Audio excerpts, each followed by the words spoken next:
Good evening, everyone. Boa noite, pessoal. Hoje o nosso entrevistado é o Mark Allen, personagem do livro War, que já foi tema de um podcast aqui no Gregario recentemente. Mark Allen, que é simplesmente considerado um dos maiores triatletas de todos os tempos. Ele conquistou o título do Campeonato Mundial de Ironman em Kona 6 vezes, a última delas em 1995, aos 37 anos, o que fez dele, na época, o vencedor mais velho da prova. Também foi campeão mundial de triatlon de curta distância, na distância olímpica, no mesmo ano de 1989, quando ele ganhou o seu primeiro campeonato mundial de Ironman. E em 97 foi eleito pela revista Outside o homem mais em forma da Terra, the fittest man on Earth. Mais tarde, ele também foi considerado o maior triatleta de endurance de todos os tempos. E tudo isso ele fez aliando um treinamento físico intenso, claro, mas também um trabalho psicológico que ainda é novidade nos dias de hoje e do qual ele foi um dos pioneiros há mais de 30 anos.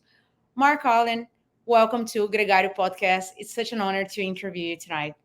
Hey, thank you for having me on. It's always fun to be talking to Brazilians, and when I go to Kona every year, they have the parade of nations, and so everybody lines up with their country, and Brazil is always like they're like they're just going crazy in the street the whole way, and then we get to the finish where it goes in the expo, and that's sort of the end of the parade.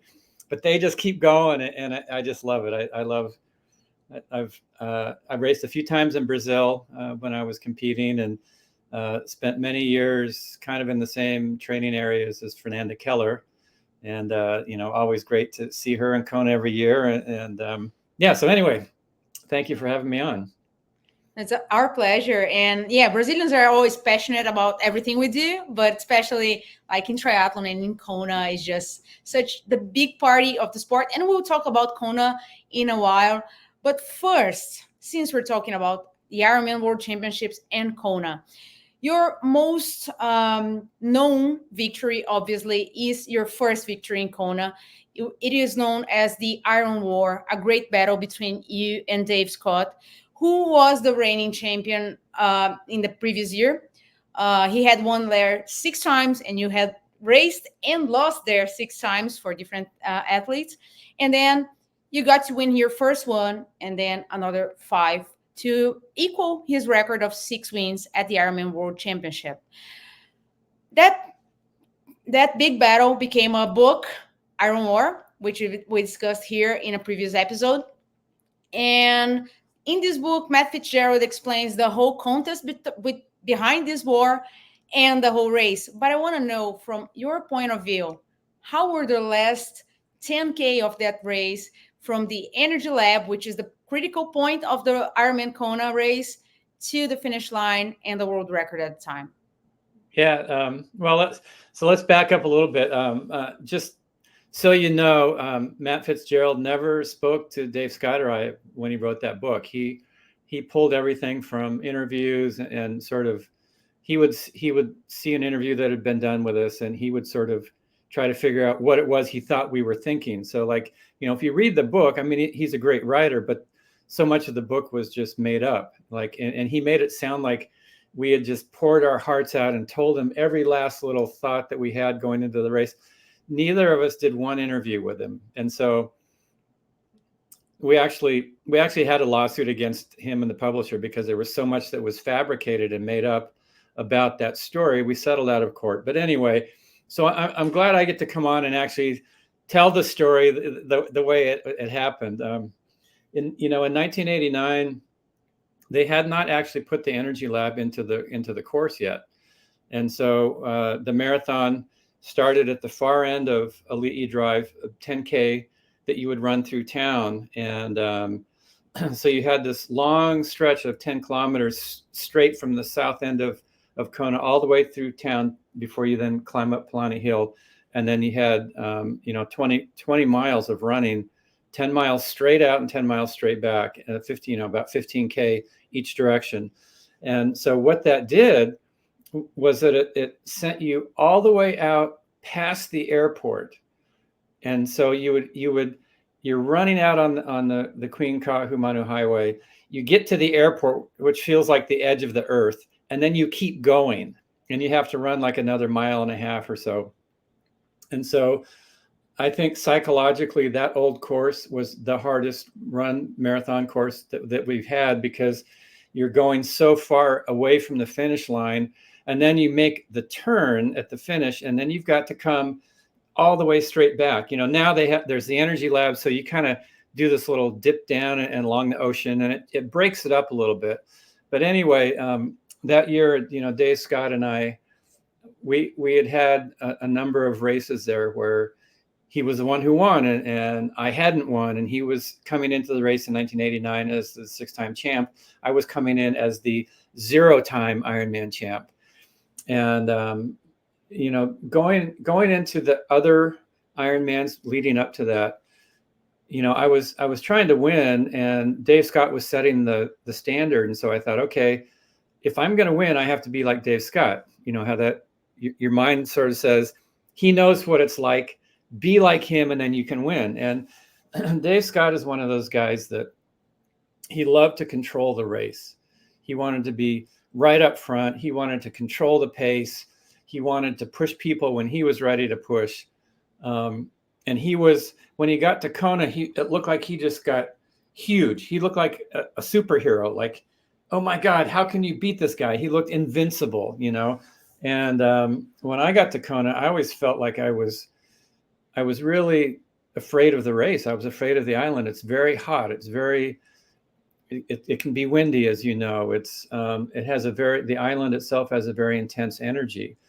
And so I was kind of trying to push that energy away, which, you know, if you're trying to push one of the big things away that race is bringing to you, there's no way you're ever going to win, you know? And so, and I was also trying to be like Dave. You know, when I got there, I'm like, okay, I've got to be like super pumped up and strong and invincible feeling. And the year before, 1988, I had gone to Kona. Dave Scott pulled out the night before the race. He had an injury with his knee, I think, and he couldn't run. And so I thought, I've got it. I've beaten everybody else who's competing this year. I've got it this year. Well, unfortunately, I got 3 flat tires, ended up farther out of the lead of any of my races. And at that point, I was kind of at a crossroads in my career. I thought, you know, I can't even win when Dave's not here. Maybe this isn't for me. Maybe I should just say, forget Hawaii. Don't go back there. Go to Nice, where I had won so many times already. Go to Australia, you know, race in Brazil. Go to all these other places that are great places where when I would go there, I just felt good. And Kona was very hard. But I thought, I have to go back, but I have to do it differently. And you know how that is, like, sometimes you think you're on the right formula with your training, with your strategy, and you put it in place and you come short of where you think you can be. And so you try the same thing again and you come up short, and you do the same thing again and you come up short. 6 times, that's what had happened. You know, I could be in the lead at the end of the bike. I could be in the lead halfway through the marathon, but I just couldn't win it. And so in 1989, as I was starting to really get into my training, I said, I need to do this differently and maybe go there for a different purpose. You know, I had always been thinking, go there and win. Go there, be like Dave Scott and win. And I thought, you know, maybe I'll go there and have the best race of my life and still not win. Does that mean I'm a loser? You know, and so I really, in 1989, I said, my purpose for going back to Kona this year is to just have my best race, to have a fast swim, a fast bike, and a fast run. And if Dave Scott or 10 of the guys come in ahead of me, that's fine. But I want to have like my perfect race. And then I also thought about how I always went there and was in trying to be in this different mindset that just wasn't me. You know, and I looked at how I raced, let's say in Nice, where I never lost. I raced in Nice, France, 10 years, and I won every one of those races during my career.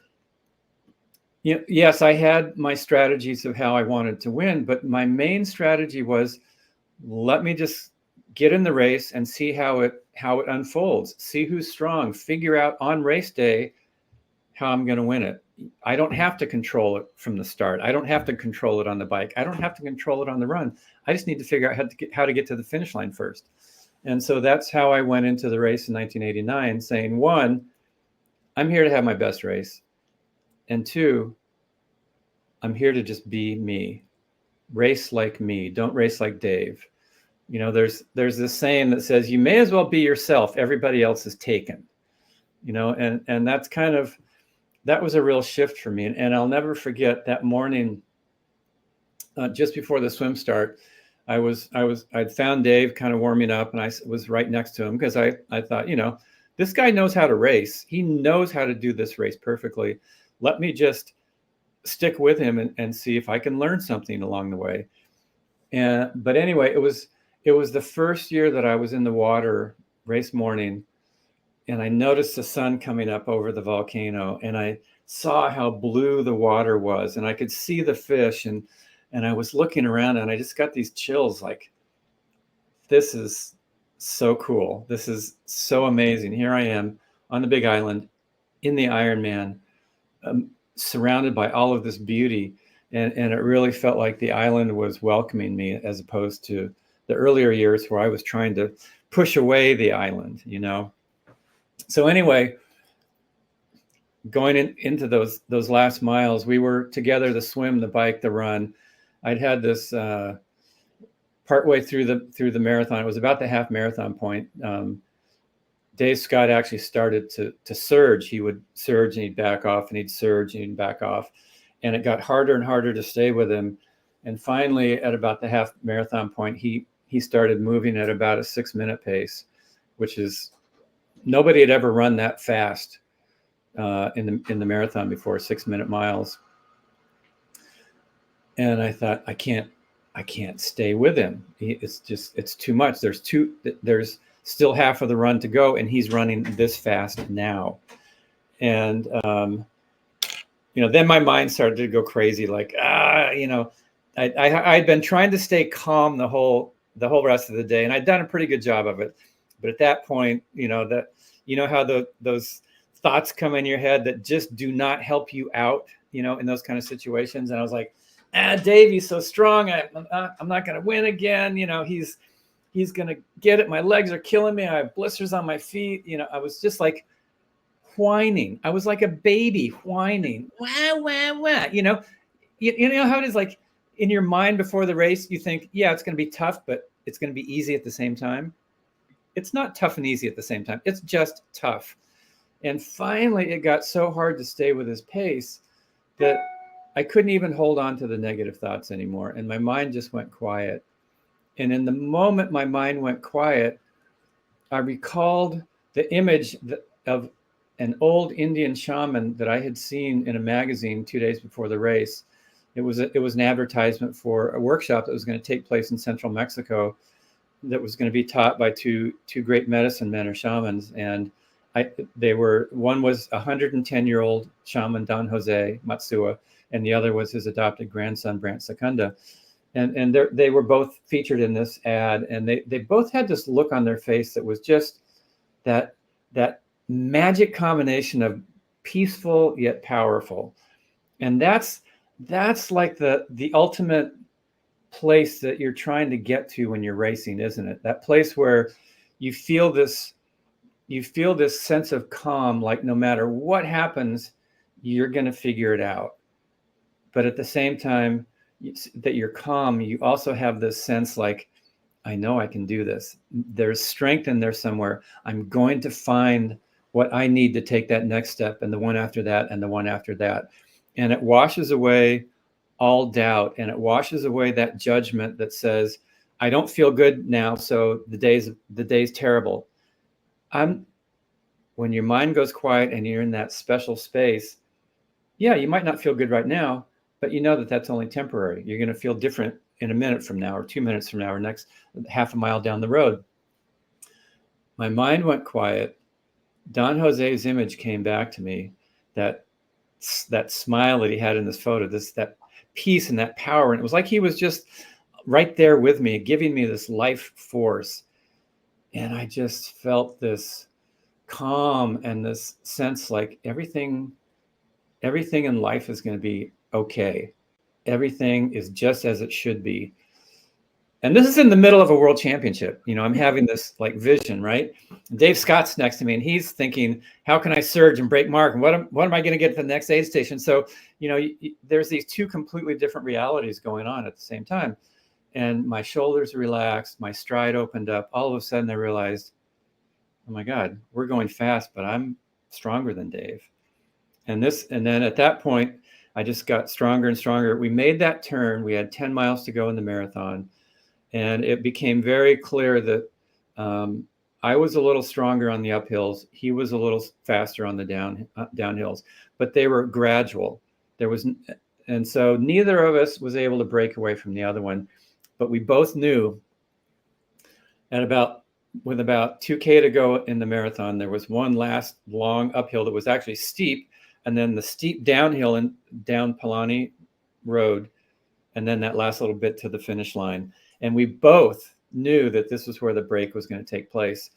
And so, you know, both of us, I can tell we were planning and thinking like, how am I going to do this? You know, just store up, because once you get to the bottom of that hill, it's time to go. At the bottom of the hill was an aid station. And, you know, your logical mind is saying, okay, this late in the marathon, just get in even a few calories and it might help, because as you know, when you're late in the marathon in Hawaii, you're running on fumes. There's barely any gas in the tank. And so we're coming up to this aid station, and keep in mind, there were only two of us, me and Dave, and this sea of people all around us on mopeds and motorcycles and camera vans and race officials and the timing clock, and two people. And it was silent except for our feet hitting the ground over and over and over and over. And, you know, it's like squish, squish, squish, because you're sweating and you've poured water on yourself, and the shoes are like heavy and they're completely soaked. And we're coming up on this aid station, and we had both seen that the first of us who reaches always gets what they want. And the aid station volunteers after that, they're all like, you know, it's chaos. And the second person doesn't always get what they want. Like, it's just, everything's going everywhere. And so Dave kind of like did this little quick jump, and he got in front of me, and he reaches over to grab his one last glass of whatever he was drinking. And just as I was putting my arm out to come in behind him to get that last glass of calories to hopefully get to the finish line, I just heard this go.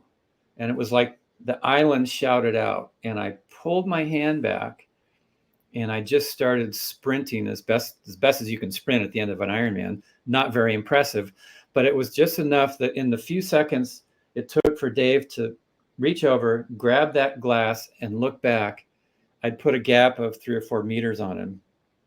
And you can see it in the footage.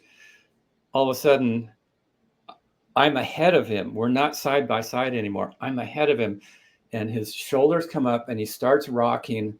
You have to understand, he was the best guy. He was the strongest from hour 6 to hour 8 of that race. And so here I am pulling away from him in the part of the race where he has always been the strongest of anyone.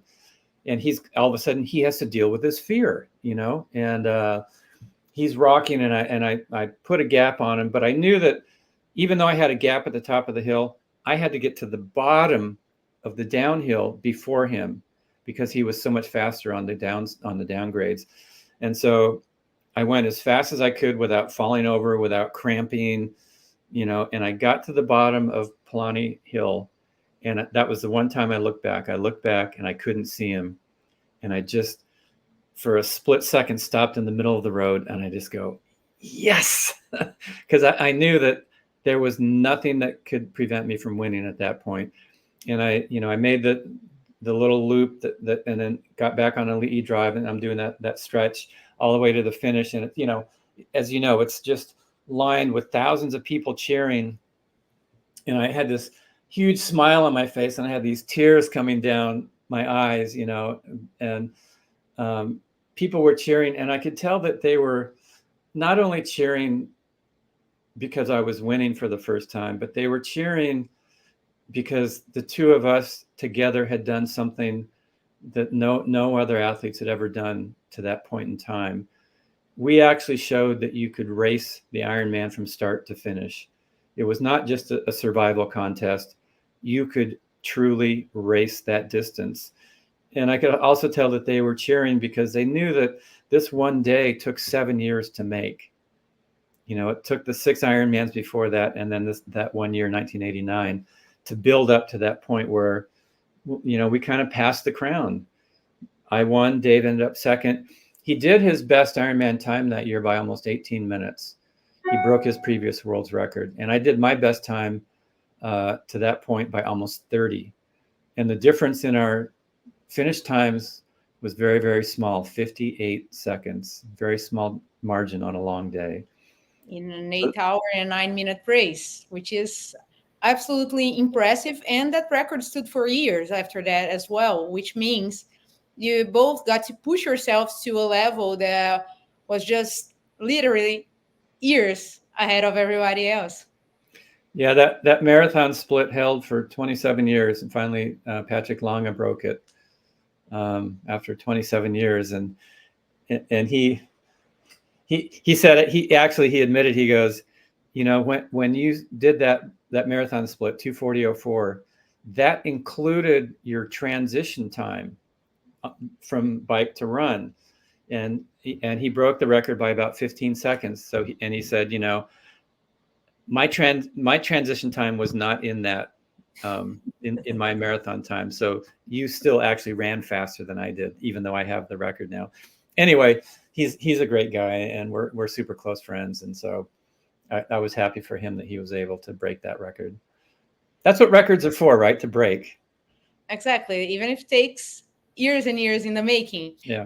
But also that brings us to another point, how Ironman was shaped by Hawaii and still is. I mean, Kona and the Big Island, since it moved from Oahu back in the day, became synonym of Ironman.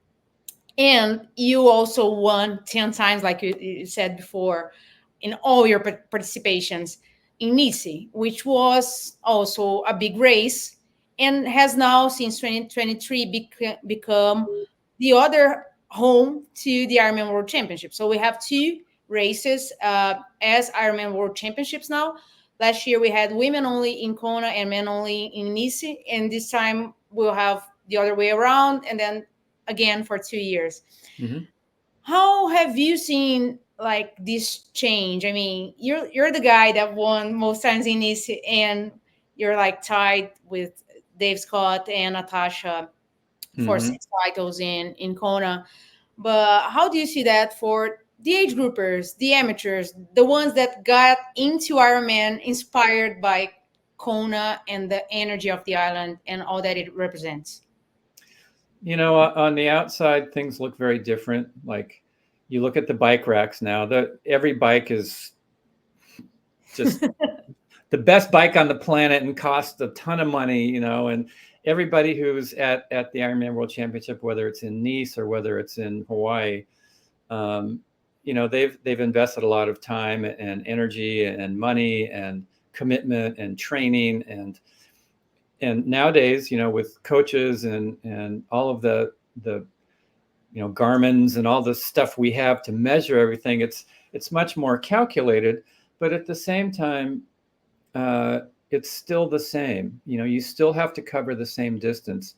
Human bodies are no different today than they were 40 years ago when I was competing at the first time there, and so, you know, the journey that people go on is still the same. They still have to get up early and go to that pool and, you know, get on their bike Saturday morning and do that long ride and do that long run on Sundays, and, you know, find training partners so that they have company when they do this, and to not just do it once, but to do it over and over and over, getting themselves fit enough so that they can qualify and then go to the Ironman have a great experience there. And I think that's something that gets people think it's a little different now. Like, oh, it's not quite the same thing because everything is so much more high tech. Yeah, that the tech is different. The nutrition is different. The knowledge is different, but the journey is just the same thing. You know, you have people, you still, no matter how good your Garmin watts are showing you and your heart rate and your Whoop recovery strap or, you know, whatever it is, you still have mornings where you get up and you go, oh God, I don't know if I can do it again. Or you have a hard workout with a group and you're like, I don't know if I'm going to be able to do it. Or you know, most people, you have a job or you have a family, you've got both. And it's like, oh geez, where am I going to find the time to fit in this training, you know? And so, but that's the magic part, you know, and that's the part that I think fundamentally changes people. Yes, that when you go to Hawaii, you know, that's the core root of this sport. That's where the sport came from, and that's what keeps it grounded and keeps it vital and alive. But I forgot where I was going to go with that. But you know, it's and if you're lucky enough to go and qualify and compete in Hawaii, you know, you'll understand what that deep history that's gone on there is all about. But it's the whole journey to get there that really redefines people. You know, you find you're continually surprising yourself in your training. I always was anyway. Like, wow, I can run an hour and a half now. I can run 2 hours. I can run 2.5 hours. I can bike for over 3 hours now. You know, I mean, when I started, I couldn't do any of that stuff. I was just like everybody else, like 30 minutes of running. Are you kidding me? You know, and same with cycling. The very first bike ride I went on after this was in 1982. I saw the Ironman on television in February 1982, and it was the very dramatic Julie Moss crawling across the finish line that inspired millions of people, right, to get into the sport. And I had never cycled before. I'd never run. I was a swimmer growing up, so I knew how to do that. And I had a buddy who was a cyclist, and I said, hey, can you help me get going on the bike? He said, sure. So we went down to a bike shop. I got a used bike for $500. It was a 10-speed, which meant there were only 10 speeds, you know, 5 on the back and 2 in the front. And, you know, there was nothing aero. It was a used bike. And the first bike ride he took me on, we went 30 miles. It took us maybe, you know, whatever, almost 2 hours.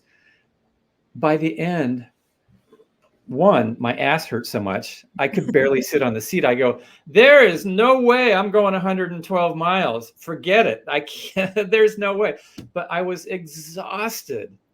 And so that's where I began too. And then as my fitness came, I'm like, wow, I can do this. And then you start to get faster and you're like, wow, I can do this and I can go fast. And then you do races and you're like, wow, look what I did in that race. And then you complete an Ironman and you go, wow, you know, and that journey, I think just, it's one of those things in life where you're willingly putting yourself in a situation where you're challenging yourself. And when you do that, there's so much opportunity to develop that ability to focus, to stay committed, to rise up above challenge, to do things on days when you're not in the mood to do it, if you know they're important for the end goal. And through that, you also meet really cool people. I mean, triathletes, yeah, we can be neurotic and we can look like all we care about is swim, bike, run, swim, bike, run, swim, bike, run. But the people that swim, bike, run are actually, most of them are pretty cool. And I have met people all over this world who are amazing through this sport. And I would have never had that opportunity otherwise. And I'm sure you've experienced that too. You've been to Kona. You've seen this international community that comes together. And it doesn't matter if you're a man, a woman, big, small, old, young, experienced, or first timer. We all have this thing that we have in common. And it is so cool. And I always call, a race like that, that's kind of like the United Nations of sport, because it brings everybody together in this really, in a celebration of personal excellence. Yeah, somebody wins, somebody gets second, somebody gets third. But ultimately, when we're at the award ceremony and everybody's celebrating what each of us has done together, because we did it together, none of us did it on our own. And we're celebrating that with our family and our friends that supported us. It's a pretty cool thing. Well, you mentioned something, how the celebration and the environment itself is so full of energy, and how that brings the best in us. But during your career as an athlete, you were always worried about developing your spirituality, your mental aspect, your mindfulness, something that is kind of a novelty these days. And people are talking a lot more now about mental health and sports and mental health. So like keeping sports as something that you can do for your whole life and bring only the benefits of it, and not like just stressing yourself and putting one more goal and one more burden into your routine. How did that get into you, like this curiosity for developing this mental side of the sport? And later on, after you retired and you started Mark Island coaching, how have you been doing? How have you been teaching that or bringing that to your fellow athletes, your now coached athletes? Mm-hmm. Yeah, those are all great questions. As I said at one point, I swam competitively as a kid. I started when I was 10 and I swam all the way through college. So I swam 12 years, but I was very, very, very average as a swimmer. I never even came close to getting qualifying for the Olympic trials, forget Olympics and all that. So for me, swimming was something that was very personal. Like I was a backstroker. And so if I got, a few tenths of a second, what's that? Me too. And I was bad too. Yeah. But you know how it is. Like if you improve your 100-meter back by a few tenths of a second, you're excited. And it's just a very personal thing that nobody's going to write a news article. You're not going to be on a magazine cover because you took 0.2 of a second off your 100-meter back, but it's satisfying personally. So I had this, and I think that served me well in the sport of triathlon, because so much of the satisfaction and fulfillment I got was just the same as everybody else who does it, to just see how much personal improvement I can get out of it. And eventually, of course, I was able to win races and do really well. And so that was another level of like, this is pretty cool for me. But anyway, when I was a swimmer, if somebody got even a half a stroke ahead of me, this tape would start to play in my head. Oh, they're a half a stroke ahead. They're going to win and I can't. There's no way I'm going to be able to make up that time. They're pulling away and I've lost. That was the tape that would go on. If I could get in the lead, I could hold it a lot of times. But once anybody got a little bit ahead, boom, I was done. The very first triathlon I went in that I entered was in 1982. It was 2 years after I retired from swimming, once I got out of college. And I came off the bike in 4th place. It was an Olympic distance race in San Diego. And which surprised me, like, I'm in 4th place? Wow, my first triathlon. And so anyway, I started running, and about, 10 minutes into the run, this guy came up behind me and he passed me. And so all of a sudden he comes and he passes me, and the swimmer tape started playing. Oh, he passed me, therefore he's going to end up in 4th. There's no way I can catch him. And all of a sudden I go, wait a minute. Is that true? There's so much of the run left. Yeah, he did pass you, but that doesn't mean that you might not be able to get back and pass him. And the tape was cut. That old tape that sabotaged so many races as a swimmer was cut. And my body relaxed. He stopped pulling away. The next thing I knew, I caught back up to him. Next thing I knew, I pulled ahead and I finished in 4th place. And that was so significant because I saw how impactful the thoughts that I'm telling myself in a race will affect my performance. And so, as a swimmer, seeing that maybe I don't have the best genetics, maybe this is something that I can work on so that it can compensate for a lack of VO2 or whatever it is that I have that the other guys have. And so I really started working on that. And that actually became a big piece in the second half of my career. After that vision of Don Jose, I started studying shamanism with Brant Secunda, and I still do today. And one of the big keys that this tradition teaches is getting your mind to be quiet. The Huichol people, where this tradition comes from in central Mexico, they value the ability to have their mind just be quiet. They said, then you can be really aware of life. Then you can hear the answers that life is trying to tell you about things, or you can learn things, or you can know what to do that's truly the right thing in any moment. And and the Huichols also have a saying that says it's never over until it's over, meaning no matter how difficult something might look right now, take that next step, because in the next moment life can turn around for you.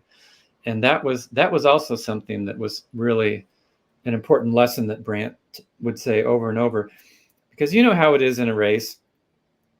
You feel good, and then all of a sudden then you don't feel good. And it can be very easy in those don't feel good moments to get into a negative space, And so I really worked on, one, getting my mind to be quiet, just like as quick as possible. Because when your mind is quiet, even if you feel bad, it doesn't affect you the same. And if your mind is quiet, you don't have to find a good thought to be getting the best out of what you have to give. You are living the best that you have to give, and the best that you can be in that moment. And so that became a huge part of what I did during my career. And some people might say, well, how do you practice this? Like, how did you do it? And I said, in every workout, you have the opportunity to practice this. In every single workout, kind of just watch the thoughts you're telling yourself. And if you get to the point where there's all that negative stuff going on, you're not good enough, this workout's too hard, it's too hot, you shouldn't be doing, when you start whining, there it is. There's a quiet space.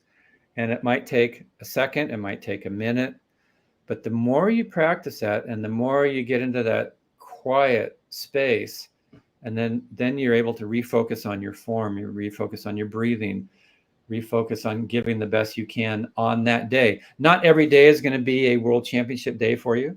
Some days you're going to feel lousy, and that's okay. But get the best you can out of those days where you don't feel as good, and then the days where you feel really good, they're going to be amazing.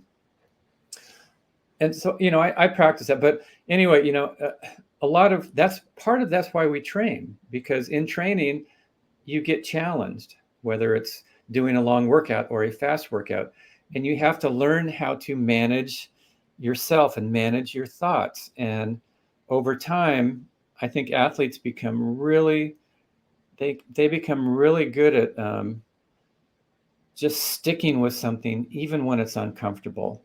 And that's kind of life anyway, isn't it? Like sticking with it and not wanting to just go, ooh, you deal with it. I don't want to, because like in a race, you're stuck with yourself, and I knew this. And I knew that, especially in the later part of my career, that the young guys were not thinking about this. They were hoping that they could deal with themselves in the race.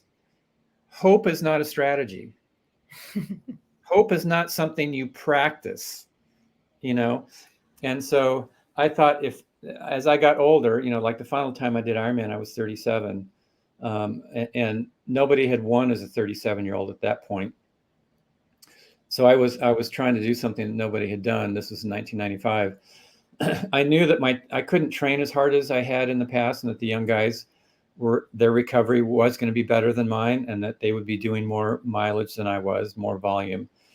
And so I thought I have to really, really work on that part, because in a race, if you spend, let's say, 5 minutes or 10 minutes kind of in this negative space, you're distracted from being the best that you can be in those 10 minutes.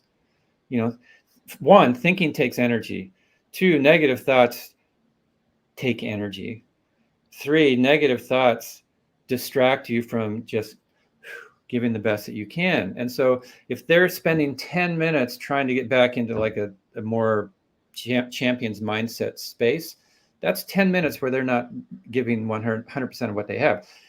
If I can get back in that space in 1 second or 2 seconds, I've wasted almost no time throughout the entire day. And so that's what I really worked on going into 1995. I did a lot of extra work with Brant that year, working on that. And it paid off, you know, because as you know, in that final Ironman, I came off the bike 13 and a half minutes behind Thomas Hellriegel. He was 24. I was 37. He was strong. He was willing to just go as hard as he could the whole way. And I came off the bike. I had never been 13 and a half minutes behind the leaders starting the marathon. So at that point, I thought, I'm having the worst Ironman in my career. I thought, okay, that thought is not helping you out. That thought that didn't help, you know? And so then I thought, I've got to make up. Somebody yelled out, he's 13 and a half minutes ahead of you, go catch him, you know? And I'm like, gee, thanks. You shouldn't even shout that. Yeah, just go catch him. Right. You know, I thought I can't, there's no way. It was too big of a chunk of time. And I thought I've got to make up 30 seconds a mile, every single mile of this marathon, if I could to just catch him at the finish line. And if 1 mile, I only make up 15 seconds, that means the next one I've got to make up 45. There's no way I can do that. And so I kept breaking it down into smaller and smaller pieces. And finally, I came up with a thought that I could get my mind around. And that little thought was just make up an inch or a second every step of the marathon. Okay, I can try to do that. And so I headed out. I headed out of the transition area, and it was the 2 transition areas. So you had to run 10K through town, and you're running up this long, steep hill to get out of transition. And it's lined with thousands of people just cheering. And at the top of the hill were these 3 older women, and they were cheering and they were clapping and they were looking at me and they go, go Mark, go Mark, go Mark. Ah, he doesn't look so good. And that thought sunk in. And a few minutes later, I felt so bad, I didn't even know if I could finish the race.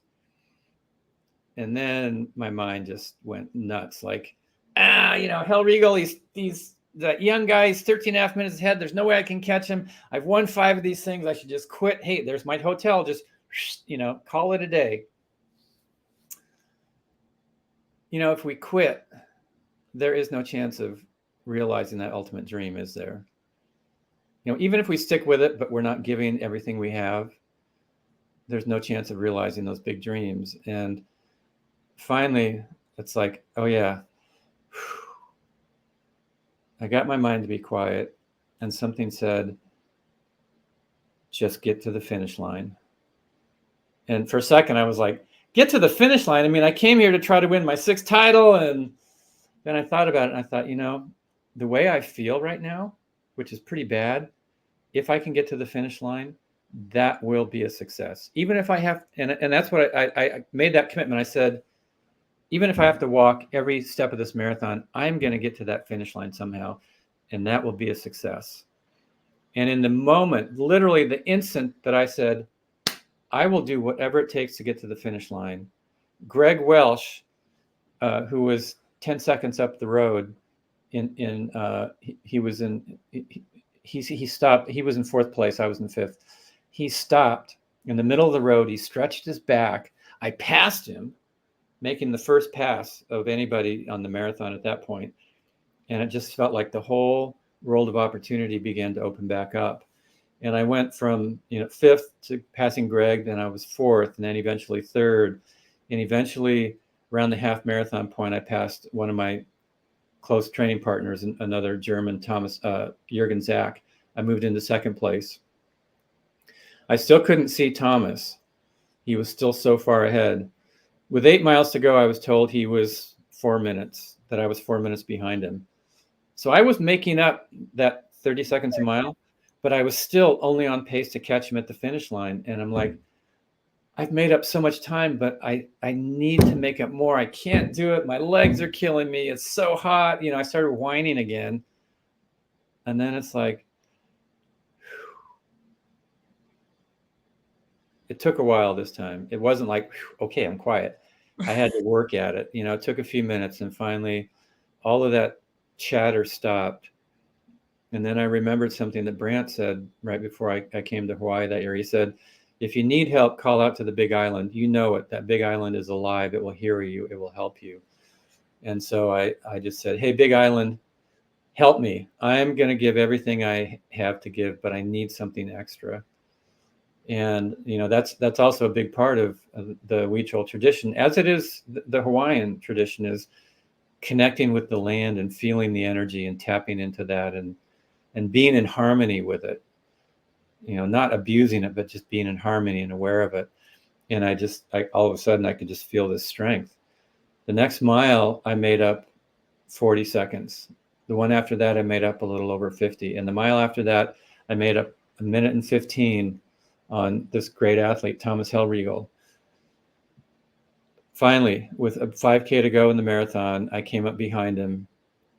I rested for a moment, and then I made the final pass of my Ironman career and went on to win that 6th title. And, before the race, as I had done every year since 1989, I left an offering for the island. And before the race that year, I asked to have one last great race. I didn't ask to win. I asked to have a great race. And in retrospect, I can look back and realize, had the race been easy, I wouldn't have had a great race. It turned out that race had to be the hardest one for me to win of any of my victories, for me to pull out something great that I had never experienced before inside of me, and to just stick with it when it was so tough. I tell the athletes that I coach all the time, the greatest victories cannot be seen. They're the ones where you have risen above that sort of lesser part of yourself that can come up with excuses of why it's so easy, why you should just quit, why you should just take it easy, why you don't need this pain, all that kind of stuff. You rise up above that. Nobody will see those victories, but you will know them, and they will fundamentally change who you are. And so, to get to sort of the last of your questions, how do I integrate this with the athletes that I coach? I coach people on a platform called TriDot, and it's driven by a lot of AI, artificial intelligence, to kind of help generate the workouts. But it's really that interaction that I have with my athletes that is truly special, because they struggle too, and every one of their struggles is similar to something that I've had to go through, whether it's lack of motivation, or you get sick, or you have an injury, or it's just a time you can't, you think you were ready for the success that you were training for, but you still fell short. How do you pick up the pieces and keep going again? And so I try to bring a more of a balanced perspective into all of the communication that I give to my athletes. I say, this is something that triathlon should really enhance your life, and if it's adding stress to your life, let's see how we can structure it so that it helps you de-stress, so that it brings you fulfillment. Like me, I was trying to win the Ironman and I was coming up short. And so that was not fulfilling. Once I stopped trying to win and just said, let me just have my best race. That was the right goal. That was the goal that unlocked the treasure chest of 6 Ironman victories. And so maybe, an athlete is frustrated with a race result, and I go, well, maybe your purpose for competing, maybe we can find something that has a different reason that has meaning for you to keep competing, to keep training, to keep putting in those hours, swimming, cycling, and running. And so, a lot of, so these are the kind of conversations or dialogues that I have with my athletes. Of course, I'm like, when there's something about their watts or their heart rate, I can answer that too. But in the end, when you're looking back on your year, you're not going to necessarily remember the watts or the pace or the volume. All of those numbers, you'll forget them, but you won't forget the feelings that you had as you went through those days where something clicked that you'd never felt before, and you realized there is something special inside of me, and I just brought it out. It just came out today after all of this work, and that's super satisfying. You're going to remember those moments. You're going to remember some of the crazy training that you did with your training partners. You're going to remember those things that you had to overcome to get to the end point that you achieved at the end of the year. And and then even year to year, this is another conversation I have with my athletes. It's like, you had a great year last year. What's your purpose this year? Because sometimes the things that motivate us one year are not the things that will motivate us the next year. And especially as an athlete ages, as you get older, if absolute time performance is what you're after, you're going to lose. Like, so many people that are 50, let's say, they're trying to compete with their 25-year-old self. You will always lose against your 25-year-old self, So you have to sort of like redefine your purpose, redefine what success means, and so let me give you a real living example of that for me. I've surfed since I was young, and that's what I do. That's my go-to sport. I live in Santa Cruz, California. We have great surf. You got to wear a wetsuit all year. It's not warm like Brazil, but it's consistent all year round. And so anyway, if the waves are good, I'll go out. But I'm 66, and it's just getting harder to get to my feet. Sometimes my body just doesn't click the way it used to, and it can be really frustrating. And so what I have had to do is to sort of redefine what a good day is. Like when I was younger, a good day was a day where I got like 10 waves or 20 waves, and I got, barreled 3 times, or, whatever it is. Now, a good day is where I just get out in the water and maybe I get 1 wave.